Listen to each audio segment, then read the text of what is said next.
All right, Lego train people. Started to film this once. I ran out of space on my phone because I'm an idiot. Um, Whatever. We're good. Moving on. So, have an update to my entire layout here, which I literally just blew the dust off of, like literally with a shop vac, because I've been doing a couple things here. One, we have some new lighting. I'm still working on it. We have a little bit of a dark spot over here. It'll be okay. Two, the other big project I'm doing, and you're going to see some mess here because of it. And this is one of the reasons why I really haven't done much with the layout other than what you're going to see in a second. And oops, spoiler, I already showed you. Yeah, I got an arcade. And I've been redoing it and making it workable again. It's been a whole thing. Do you guys want to see arcade content? Let me know. I'll totally do videos on it. Absolutely. So we're going to start with the most obvious thing. The jank 9-volt system is not so jank minus one part now. Well, maybe two parts. We'll cover that. Okay, someone on the battery-powered bricks Discord was kind enough to sell me a transformer with wires and the power transformer. The controller with the transformer and the power wires. I have them taped up because, as is with all of them, they're a mess. The insulation's crumbling. So I have like 70 bits of blue tape on it, not electrical tape, because the electrical tape that I have is a little bit on the stiffer side, and it was actually harder to get it in there. So I just got blue tape separating it. It's fine for now. It's fine. Hardly ever runs. It's still running off my Bevan's Brick single powered pickup. It still works like absolute booty hole because it's not designed for that, and I ran this thing into the ground testing it. I have to reach out to him to see what his recommendation is to fix that. I don't know if it's like new bearings, if I should blow out the bearings, what his cleaning recommendations are, what he's found. I don't know how many other people have done like extreme testing on a single powered pickup. But eventually what I'm going to do is I think I'm just going to try to find a Lego 9-volt bogie that'd free up a power functions motor and allow me to use that powered pickup for lighting. Either on the engine itself, or I'm thinking about maybe lighting the caboose. I don't know how I'm going to do that or what I would do with it, but I don't know. I just think maybe like a lighted car of some kind would be interesting. I don't know yet, but regardless, I think I'm going to use it for lighting for one of the trains that would run on the 9-volt track, or one of the cars that would run on 9-volt track. I think it's going to be a good use case. So that's like the biggest update is that, and I'm redoing lighting and fixing a few things up. The other quote big update is that I finally got off my butt and bought new filament. So you might not have even spotted it till I just pointed it out until it just got closer. This right here is a double long piece, and it's obviously not Trix Bricks because the print quality is not great. This is an experimental print with an experimental profile for my printer. It's technically too big for the bed of my printer as it sits, but most beds have extra area on them. There's like a margin of error. You could actually print in this area by extending the build size in a profile and giving it a try. I managed to get it working, but I have some quality issues with getting my bed level towards the edges, even with auto leveling. Even with manually tuning it, just something I got to work on.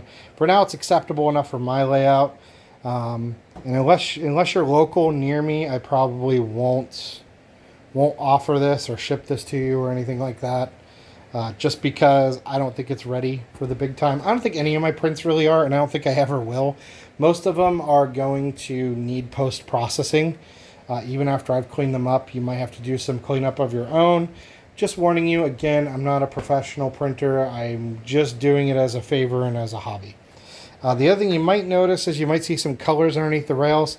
I am starting to raise my entire track up by one plate. I'm doing a one plate height for a couple of reasons. One, it's going to use the minimum amount of pieces. Two, it's going to allow me to push cables underneath the track a lot easier for whenever it comes time to motorize stuff. Which I know I had 2 motorized switches at one point on the old layout, and I was controlling it, and I have a laptop for it and all that stuff, and it's kind of sad to see us regress back to this. I promise it's coming at some point. If I really wanted to, I could plug a hub into that and immediately start doing switching, at least for this guy or this guy. In fact, I can control the speed of this guy and switches. And that's why eventually I do want to do all powered up. But that's going to be a long time from now. I got to get key bricks in. I got to get city hubs in. I got to get train motors. I only have 2 of them. One's being taken. So I got a lot of stuff to order and get before that. And that's not going to happen without either some really generous donations to the channel. And again, I don't know if the guy once mentioned, but he sold this to me for an absolute decent deal. It was not quite a donation, but he really helped out the channel with that one. So thank you. You know who you are. But what this means is I am starting to color match track again. And again, I don't mind having colored pieces. I'm going to replace that. And I'm going to be doing colored pieces in the future, but it's going to be for specific reasons, specific areas, and I'm going to be doing specific things with it. In the meantime, I'm just trying to get as much of the track consistently gray as I can. And this is actually still slightly off. I'm super heartbroken that the old filament I used to use isn't available anymore. I've looked everywhere. The brand doesn't exist anymore. I don't know if they went out of business or what.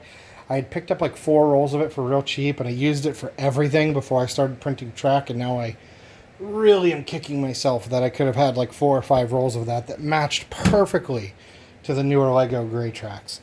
This is somewhat lighter, but it's almost perfectly in between that and the old gray. So I think what I might do is some pieces like right here, I might print in this new material as like a transition between the two. And I think that's going to help with the overall gradient, the smoothness of the layout. I think that's really going to help. So I'm working on that. I'm also working on cleaning up, making some new 9-volt tracks. I got an official piece to replace that at some point. I just got to do some other things. I think I'm going to use some of those 2-length straight pieces that are like double length. They're called an 8 long. In the files, if you know anything about 3D printing, the tracks and the sources that I got it from, it's called an 8 long, and that's just because like this is a 1, which is like a quarter piece. So I got to do some quarter stuff. I got to do some half stuff to match, because like, you know, some of it's like really far off because I was just printing on whatever I had. So I'm working on that kind of stuff. Gonna get a couple more things printed to get my layout really where I want it to be. I really want to do more with this layout, but finding pieces that are going to work are difficult for some of the things that I want to do. I do also think I'm going to need a couple more switches if I'm going to be doing crossover stuff and that kind of thing, as well as my 9-volt switches aren't the best. They're not at all snappy. I got to look into lubricating them, cleaning them, opening them up, see how bad it's going to be. But I want to get replacement pieces in before I start cracking these open in case I break them.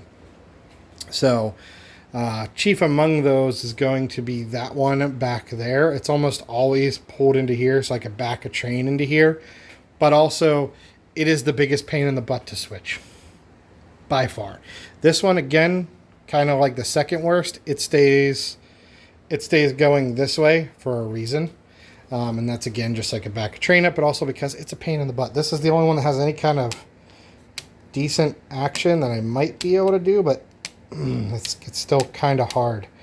And I know that it's rubbing metal on metal, but from what I've read, it's usually not actually the metal that's causing it. It's usually the ABS plastic in these older ones. So I need some good action switches. I would do FX switches for a couple of reasons. One, they got that 22 point whatever degree turn that allows it to just immediately start turning instead of having to like put a piece going this way.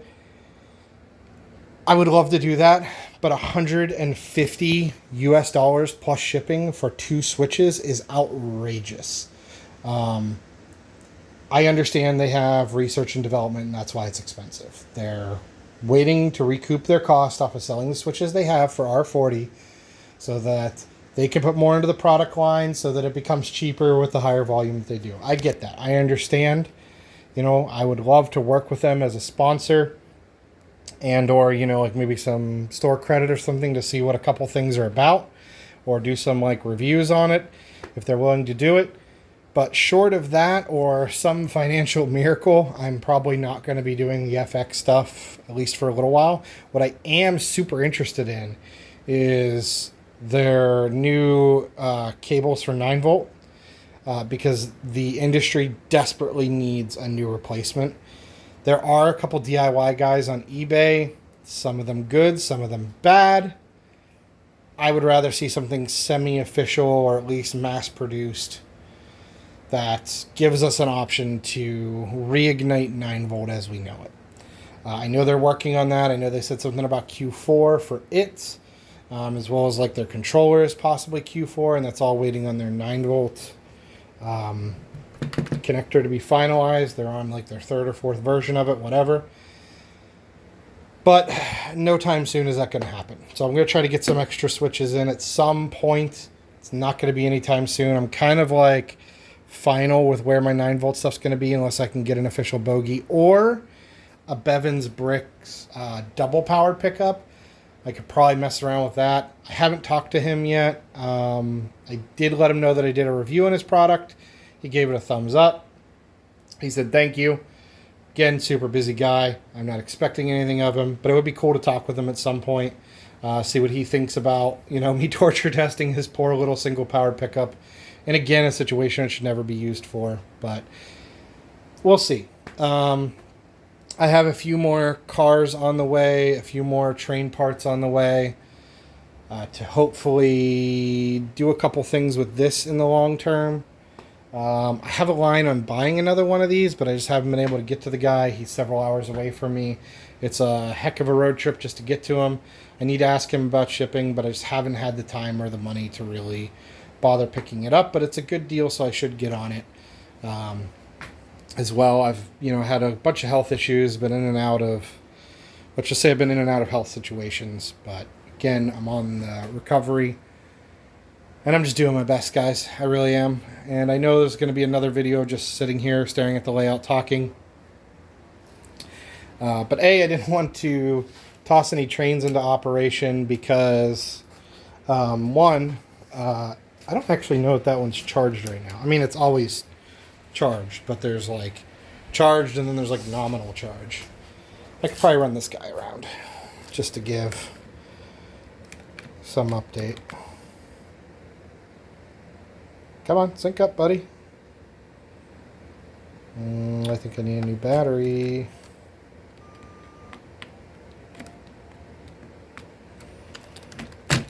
Yeah, I think he needs his batteries replaced.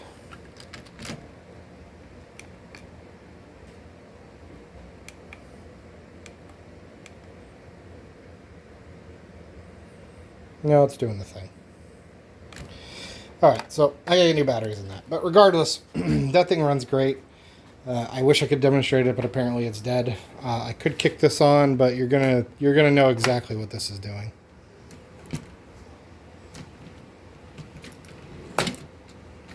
Or maybe it does nothing. Oh, that's why it does nothing. Derp.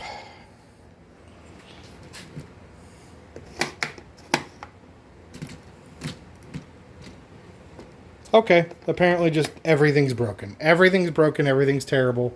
Nothing works, we should just quit. No, I'm just kidding. But, yeah, that's it. That's all I have. The only other thing that I really have is this arcade has been my latest project. I spent a bunch of time doing it. If you want to see arcade videos, I will totally do some videos on my arcade. Let me know if you'd like to see that. I could do them in shorts format. I can just do them. Yes, the screen has burn-in. No, I'm not fixing it right now. Finding CRTs for arcades is impossible. And the LCD upgrade, I just don't have the funds for. It's just not in the budget. And that CRT works fine. So, I've also done some lighting upgrades. That's why there's a dark spot over here. But I think that's everything. I think I covered as much as I could. And, yeah, as I replace more track pieces, I'll do some updates. I'm going to be doing some 9-volt DIY track stuff, as well as deep cleaning the track, deep cleaning my Bevan's Bricks thing. I'm going to try to clear out the bearings, see if that helps at all. There's something going on with the transmission on it. Transmission, I mean conduction between the wheels and the track. And I know none of it has to do with my jank 9-volt now because We're now on official Lego. I've cleaned this. I've cleaned the track. I've tested this. It does work, although I don't know what's happening right now, so don't quote me on that. That's just, I don't know. But yeah, if anyone has any suggestions, if you're a company and you want to work with me, Trick Bricks, FX Bricks, there's a couple other out there. Just let me know. Like I said, I'm starting to get some, not donations to the channel, but cheap sales of things. If you do have something to donate or want to send me something, or just want to ask me questions, you could find me on the Battery Powered Bricks forum. You could also hit me up here. I do read all the comments and all the PMs that I get. I've gotten quite a few, as well as some stuff on Facebook. Not super keen on that yet. I'm trying to start a group for my area, but there's just not a lot of members right now, especially not a lot of younger members who will watch YouTube or see social media, that kind of thing. So just kind of wish me luck, and I'll see you guys in the next one, where hopefully I'll have some new printed pieces out and the layout will be a little bit cleaned up. And apparently I got batteries to charge and replace and all the maintenance to do. Like I said, this has been sitting for about a week as I've been messing with this arcade nonsense and doing some cleanup around the house, that kind of thing, doing some house projects. Also, trying to get back on the job market. I'm trying to return back to getting back into IT support again. I'm kind of to the point where I kind of either have to / need to / want to. I think it's just time to get back to work. And so that'll help things greatly, move things along on the channel as finances get a little less tight. And we'll go from there. Other than this, you guys stay safe. Continue to work on your projects, and don't give up. Take your time. You guys have a good one.